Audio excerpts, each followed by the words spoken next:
Assalamualaikum warahmatullahi wabarakatuh. Selamat siang adik-adik sekalian untuk mahasiswa-mahasiswa yang mengikuti video saya ini.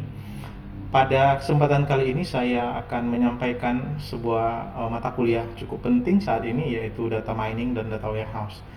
Untuk pertemuan pertama, saya akan memberikan pengantar bagaimana data mining dan data warehouse di dalam proses implementasinya, dan bagaimana kita bisa melakukan penambangan data, dan tentunya dengan teknik seperti apa, metodologi apa, ataupun bisa dengan algoritma seperti apa yang akan kita gunakan. Tentu mata kuliah ini saya pikir cukup penting sekali, apalagi saat ini eranya adalah big data. Tentu adik-adik sekalian sering mendengar bagaimana sebuah data diproses menjadi informasi, informasi diproses menjadi sebuah insight, dan insight ini akan dijadikan sebuah kebijakan ataupun syarat atau katakanlah pedoman di dalam pengambilan keputusan. Tentunya keputusan-keputusan yang diambil cukup banyak implementasinya, bisa di dalam dunia pemerintahan, di dalam dunia bisnis, atau di dunia pendidikan ya. Nah, pada kesempatan kali ini saya akan menyampaikan pengantar terlebih dahulu, di mana materi ini saya mengutip dari beberapa referensi yang cukup menjadi salah satu acuan utama dari data mining dan data warehouse. Untuk pertemuan pertama ini kita akan membahas tentang bagaimana dan apa itu data mining, perannya di dalam prosesnya seperti apa, metodenya bagaimana, dan tentu nanti sejarah dan penerapannya seperti apa. Data mining adalah sebuah bidang ilmu yang, ataupun data warehouse adalah sebuah bidang ilmu yang saat ini cukup berkembang, di mana ini juga berkembang impact dari atau akibat dari produksi data yang cukup tinggi saat ini ya. Tentunya ini adalah data-data digital yang setiap hari tumbuh ya, baik dari sisi jenisnya, baik dari sisi tipenya ataupun ukurannya, ya bahkan dari sisi volumenya. Nah, data ini semakin banyak tersimpan di berbagai server-server dan di berbagai penyimpanan data ya.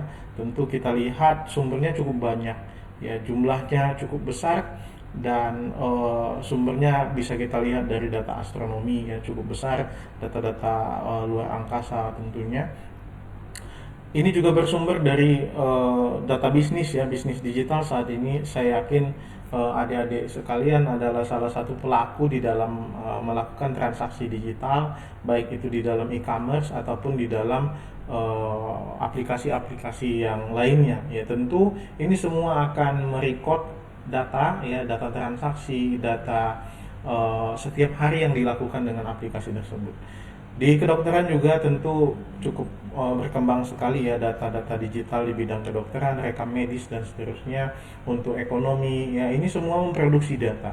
Di bidang ekonomi tentunya pertumbuhan katakanlah ekonomi dilihat dari nilai-nilai transaksi-transaksi yang terjadi ya, transaksi saham, transaksi pasar modal dan seterusnya. Dari bidang olahraga juga tentu cuaca juga menyumbangkan data-data digital yang cukup tinggi ya, prediksi cuaca. Ini semua dicatat secara digital, dan setiap hari ya adik-adik sekalian juga mungkin cukup banyak menggunakan untuk melihat besok itu hujan atau panas dan seterusnya, sehingga nanti bisa disesuaikan ya dengan persiapan kita, atau kita mau pakai baju apa, dan kita mau siapkan payung atau seperti apa. Nah, di bidang olahraga tentu ya, ini bisa kita lihat bagaimana analisis di dalam sepak bola ya. Tentunya ini kita bisa memprediksi ya bagaimana peluang-peluang yang bisa ditimbulkan dari aliran dan transaksi data yang terjadi. Dan tentunya juga finansial cukup menyumbangkan data ini saat ini ya. Nah, kalau kita lihat ya, pertumbuhannya cukup besar sekali ya. Tentu dari beberapa uh, data atau survei yang kita dapatkan ya, seperti Sloan Digital Sky, ini adalah salah satu perusahaan yang menghasilkan data astronomi ya, 140 terabyte di dalam 100 tahun terakhir. Nah, di bidang kedokteran juga sama ya, data genomik ya yang tumbuh terus ya, dan setiap satu genom ya itu bisa menghasilkan data 140 giga. Ya, ini tentu adalah data yang cukup besar, dan ini untuk mengulang kembali satuan data saya tampilkan ya di sebelah kanan ya, bisa dilihat bahwa 1 kilobyte itu berarti 10 pangkat 3 atau 1000 ya, dan seterusnya, megabyte ya, gigabyte, terabyte, petabyte, dan uh, yottabyte ya yang paling tinggi 10 pangkat 24 ya. Nah, data di dunia ini, data digital terus berkembang. Nah, kita lihat sumbernya cukup banyak ya. Media sosial menjadi salah satu produsen data terbesar ya saat ini, produsen data digital dari YouTube, Facebook, Google, ya, Instagram, Twitter, dan lain-lainnya. Ini setiap harinya menghasilkan data. Sebagai contoh ya, kita lihat YouTube ya, menghasilkan 72 hours ya uh, video ya setiap upload. Nah, Twitter ya, 278.000 tweet ya per detik ya per detik ya dihasilkan oleh Twitter dan seterusnya. Ini bisa dilihat sebagai bukti bahwa media sosial ini menjadi salah satu produsen data, karena di dalamnya adalah kita semua ya, manusia di sana. Nah, ini disebut dengan tsunami data. Jadi kita juga melihat bahwa setiap kita juga menggunakan mobile elektronik ya sebagai media komunikasi kita ya, smartphone. Kita juga menggunakan web dan media sosial, dan tentu ya kita bisa melihat bagaimana data ini tersimpan di dalam server ya, di dalam server. Sebagai contoh, Google memproses 100 petabyte data per second ya, per day ya, per day di 3 million servernya. Jadi bisa dibayangkan bahwa data ini cukup besar. Nah, tentunya kita bisa bertanya ya Facebook ya 300 petabyte, YouTube itu 1000 petabyte di dalam per hari ya, per hari 1000 petabyte per hari di dalam penyimpanannya. Nah, tentu kita ingin mengetahui bagaimana data ini dan untuk apa ya data ini bisa digunakan. Apakah ini hanya disimpan di dalam storage gitu, tapi kita terus belajar bahwa data ini bisa kita mining dan bisa kita processing sehingga kita bisa mengambil sebuah insight dari aliran data tersebut ya. Nah, ini sebagai contoh implementasi ya yang bisa kita lihat bagaimana data digunakan untuk mempersiapkan sebuah tim. Nah, sebagai contoh, saya mengambil contoh adalah bagaimana data, informasi, pengetahuan, dan kebijakan dilakukan. Saya mengambil contoh adalah data absensi. Ya, absensi ini dicatat ya setiap hari. Katakanlah ini sebuah perusahaan ya, untuk pegawai nomor 1103 tanggal 2 bulan 12 itu datang jam 7.20, pulang jam 15.20, dan ini tercatat di sistem kita ya, data pulang, data datang, dan data pulang. Tentu ini kalau hanya sebagai report seperti ini disebut sebagai data, tetapi bisakah ya data ini kita interpretasi sehingga nanti memiliki makna yang jauh lebih bisa kita manfaatkan ya. Jadi tidak hanya sekedar catatan data datang dan pulang, tetapi kita ini akan olah menjadi yang namanya informasi. Berarti informasi itu adalah hasil rekapan ya dari record data harian. Artinya untuk bisa memproses ini sebagai informasi, kita melakukan sebuah proses counting ya. Untuk NIP 1103 dia masuk 22 kali dan seterusnya ya. 1142 dia masuk 18 kali, alpha 2 kali, sakit 2 kali. Ini disebut sebagai informasi ya. Jadi bisa dibedakan ya antara data ini adalah record ya, record yang tidak diolah ya. Jadi ini sebagai data transaksi record. Setelah diolah, dilakukan counting, kita mendapatkan yang namanya informasi. Artinya informasi ini akumulasi atau processing dari data. Ya, ini bisa kita lihat. Nah, di mana informasi ini juga kita olah ya dengan teknik data mining juga menjadi yang namanya pengetahuan. Ya tentu bisa dilihat ya menjadi yang namanya pola kebiasaan. Inilah yang disebut sebagai knowledge ya, knowledge dari data. Nah, kita bisa melihat yang terlambat itu Senin ada 7 orang ya, yang pulang cepat itu 0, yang izin ada 3 orang, yang alpha ada 1 orang. Selasa ya kita bisa lihat ada 0 yang terlambat dan seterusnya. Semakin awal dimulai Senin, semakin ke belakang juga. Jadi kita bisa melihat ada pola. Senin biasanya terlambatnya cukup banyak dan Jumat juga terlambatnya cukup banyak ya. Ini adalah sebuah pengetahuan di mana kita bisa melihat dari pengetahuan ini kebijakan apa yang akan diberikan oleh perusahaan untuk memberikan jadwal atau menetapkan jam kantor ya sebuah perusahaan. Ya, jadi kalau kita melihat ya Senin dan Jumat terjadi pencatatan keterlambatan atau pulang cepat ya. Jumat ya pulang cepatnya cukup besar ada 8 dan izin juga cukup besar. Nah, ini bisa kita lihat dari data yang terjadi ya di dalam transaksi ini kebijakannya seperti apa. Ya tentu ada penetapan jam kerja ya yang harus secara khusus kita bisa melihat bahwa dari data yang kita temukan ya hari Senin dan hari Jumat itu terjadi keterlambatan dan pulang cepat yang cukup tinggi. Nah, kebijakannya seperti apa? Ya kita tetap akan menerapkan ya jam kerja itu jam 8, 9, 10, 11, 12, 13, 14 ya 15 8 jam umpamanya atau 7 jam per hari. Tentu ini akan di-split kepada hari-hari yang lain sehingga kebijakan baru bisa kita tetapkan untuk mengoptimasi atau untuk mengoptimalkan kinerja karyawan dengan jam kerja yang tetap, tetapi startnya lebih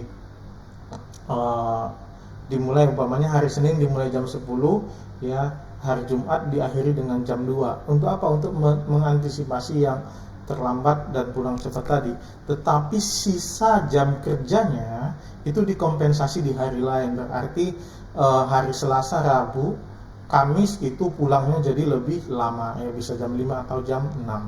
Nah, ini adalah kebijakan di mana sebuah proses dari data kita olah menjadi sebuah informasi kita mendapatkan sebuah knowledge atau pengetahuan, dan pengetahuan itu akan bisa saja menetapkan sebuah kebijakan yang diperlukan.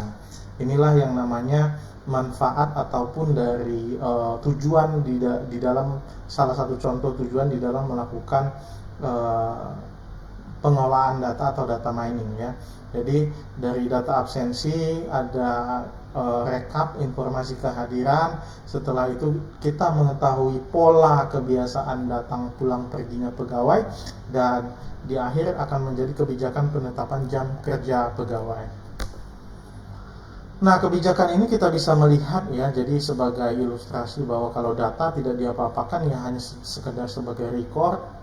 Ya, informasi adalah kita melakukan labeling ya, kita melakukan processing, kita melakukan counting ya. Knowledge ya, kita melihat yang namanya pola di sana, insight ya, dan akhirnya kita menetapkan sebuah kebijakan ya. Bisa dilihat ilustrasi gambar ini ya, data ini belum ada warnanya ya, artinya ini belum diberikan informasi apa-apa.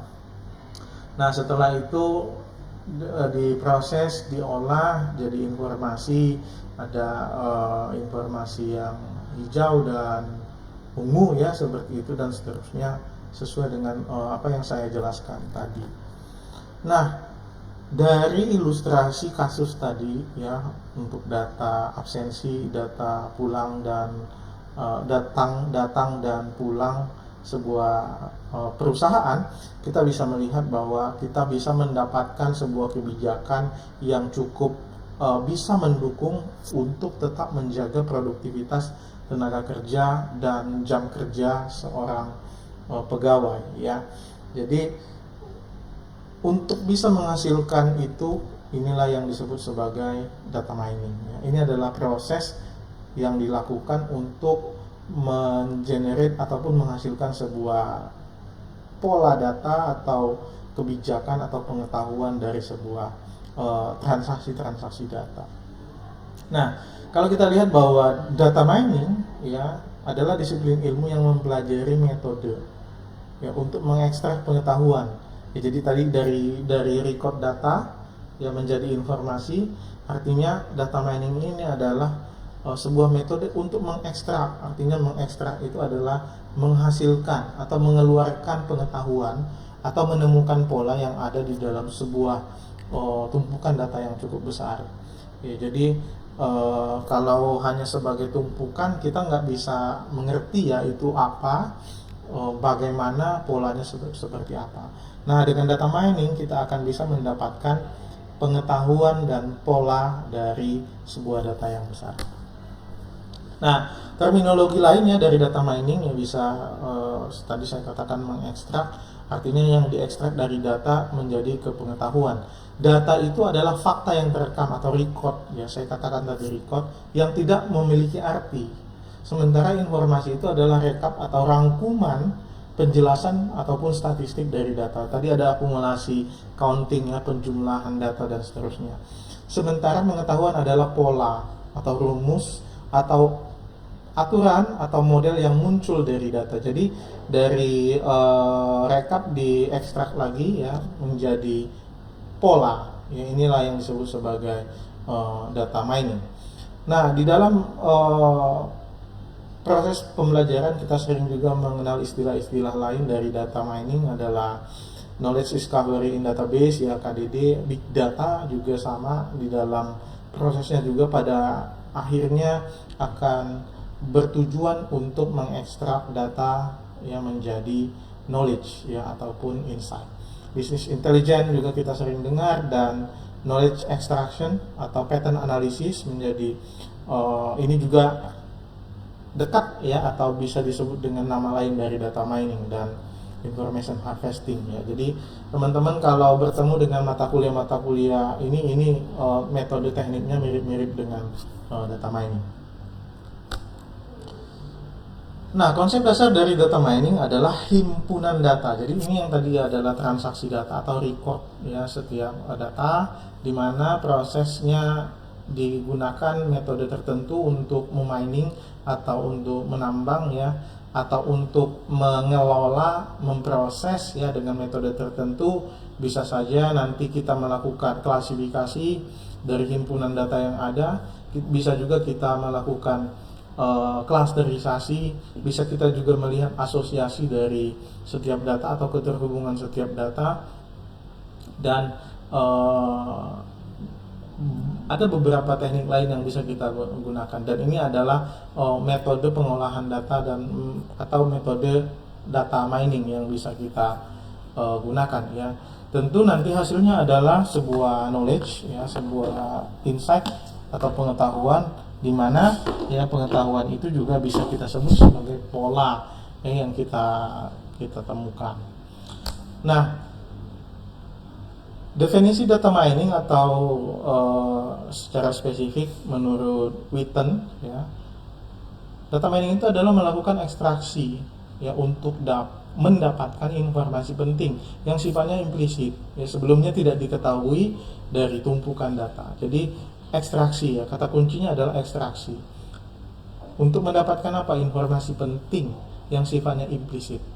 Ya, jadi yang warna merah ini adalah penekanan atau kata kunci yang saya ingin tekankan.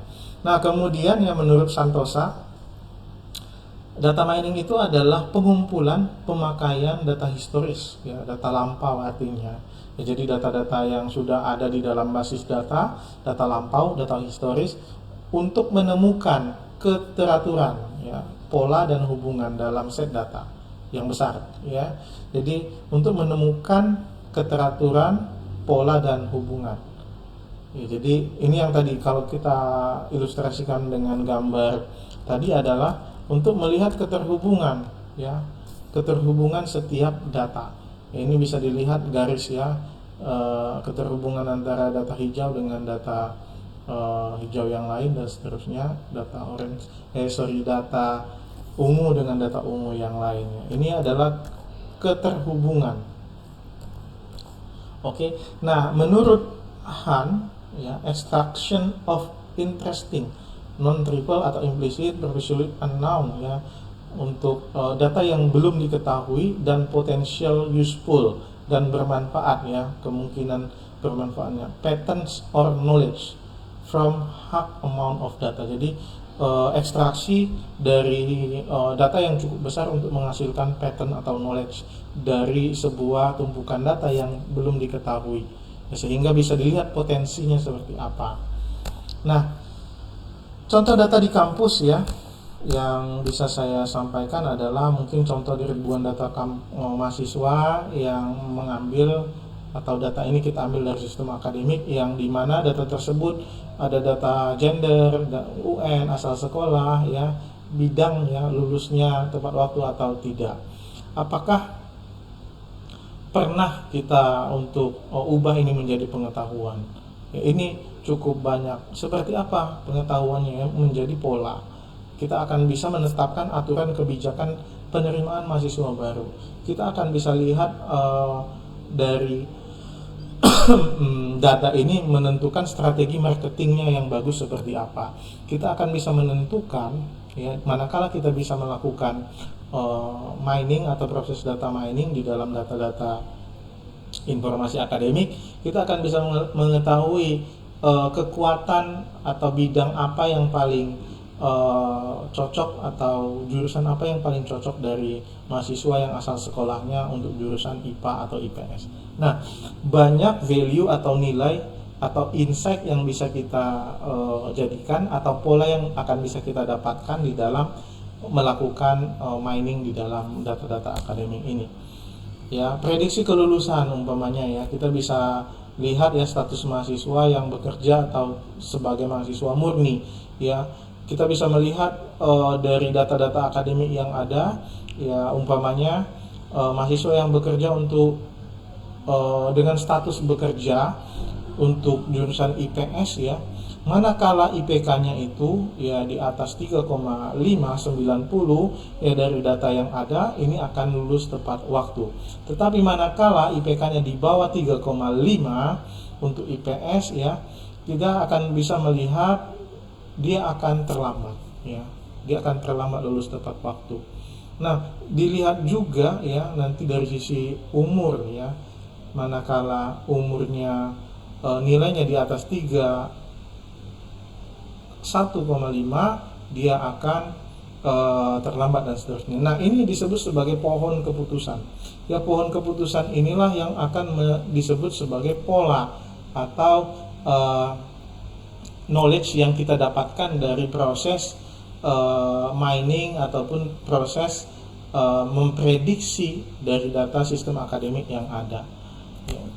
Kemudian dalam contoh kasus pemilihan umum ya, puluhan ribu data anggota legislatif ada di KPU, dan ini bisa kita manfaatkan di dalam melakukan prediksi calon legislatif akan menang atau tidak ya. Kita bisa lihat suara sah caleg ya, manakala di atas 3041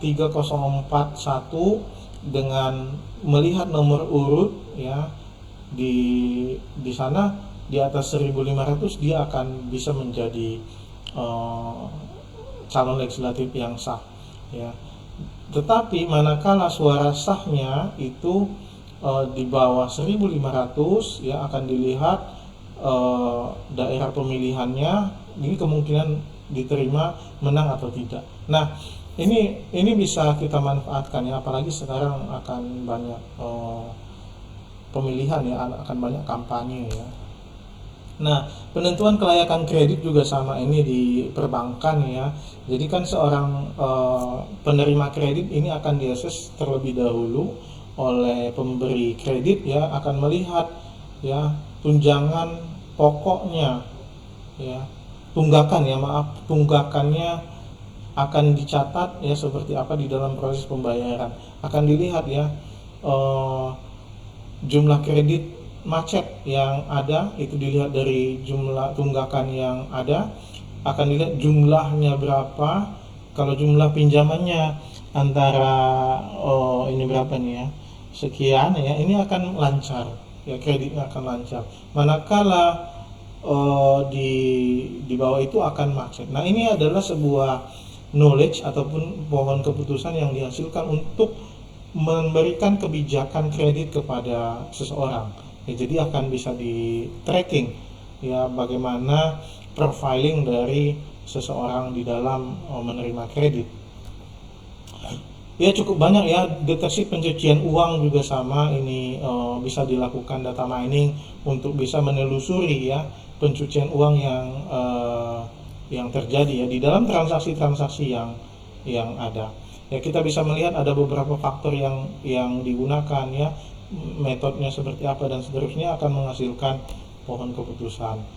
Prediksi kebakaran hutan ya juga sebagai contoh untuk bisa melihat ya nanti akan terjadi kebakaran hutan seperti apa, luasnya berapa dan seterusnya.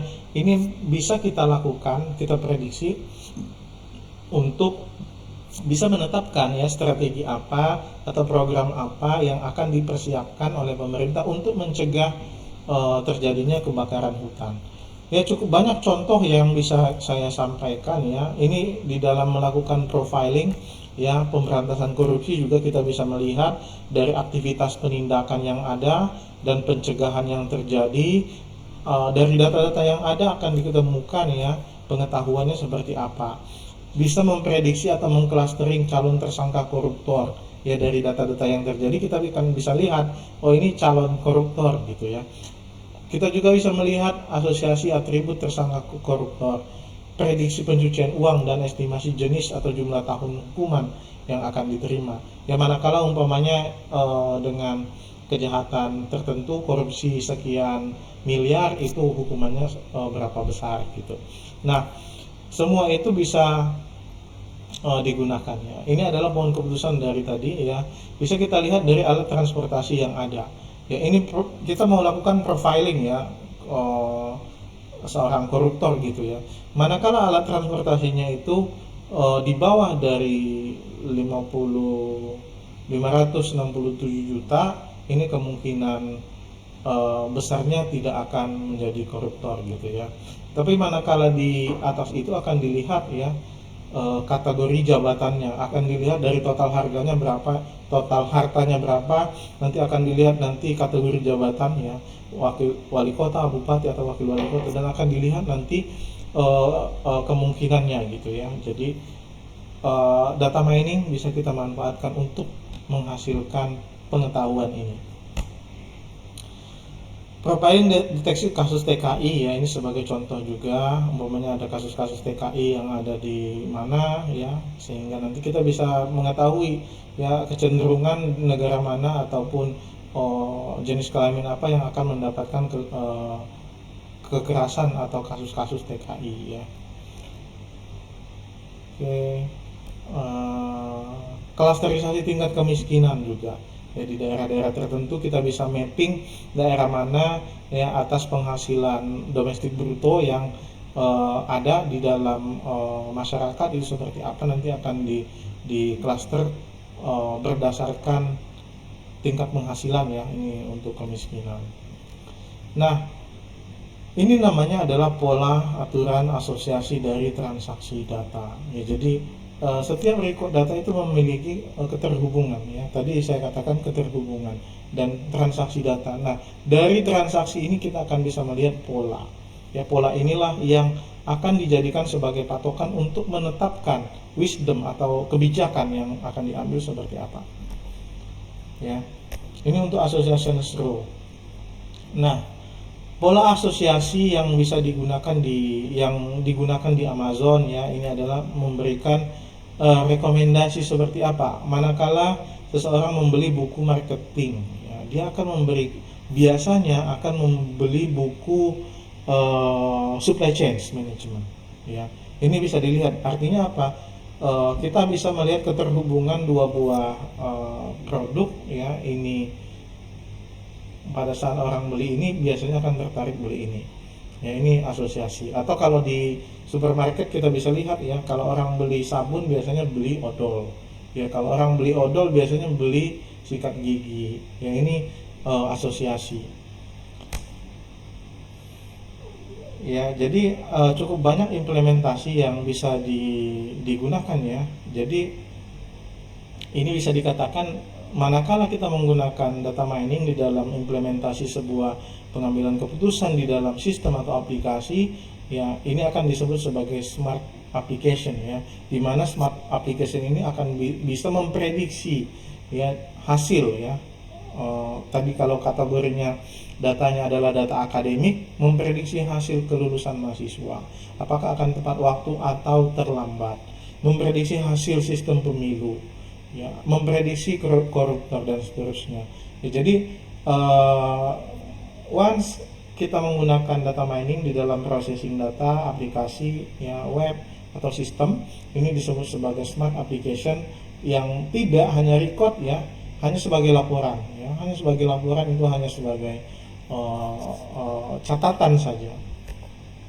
Nah, tentu ya era revolusi industri saat ini ya kita sangat banyak ya mengenerate atau menghasilkan data-data tersebut ya, di mana tadi saya katakan perusahaan ya banyak menggunakan metode data mining ya di dalam melakukan analisis ya, di dalam melakukan penyusunan strategi ya untuk bagaimana mereka akan terus tumbuh dan berkembang.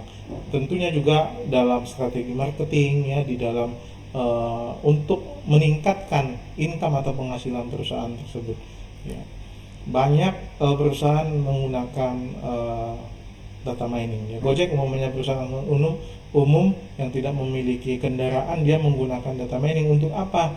Untuk bisa menetapkan umpamanya kalau di GoFood ya umpamanya menetapkan makanan apa yang populer ya, yang diprediksi akan populer dan nanti akan bisa ditentukan di harga berapa dan seterusnya. Ya. Nah, kalau kita lihat ya dari